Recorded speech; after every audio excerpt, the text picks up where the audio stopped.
பிரபஞ்சங்களின் வடிவம் என்ன? சைவ சித்தாந்த ஞானிகள் கூறியது. தற்காலத்து விஞ்ஞானிகளும் ஏற்றுக்கொண்டது. பூமிக்கு நாற்கோணம் வடிவம், நீருக்கு மதியில் பாதி, அதாவது நிலா வடிவம்.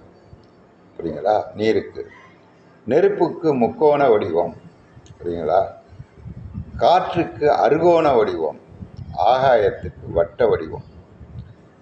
அதாவது பஞ்சபூதங்களுக்கும் வடிவங்கள் உண்டு.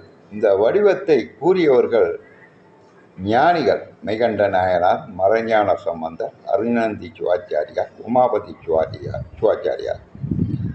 இதை நான் கூறினால் தவறு. ஞானிகள் கூறுவது ஆகம பிரமாணம். ஆகம பிரமாணம் என்பது உயர்ந்தோர் சொல்வதை ஏற்றுக்கொள்வது. அப்படியே இவர்கள் கடவுள் தந்த ஞானிகள். இவர்கள் 2000 ஆண்டுகளுக்கு முன்னே கண்டுபிடித்த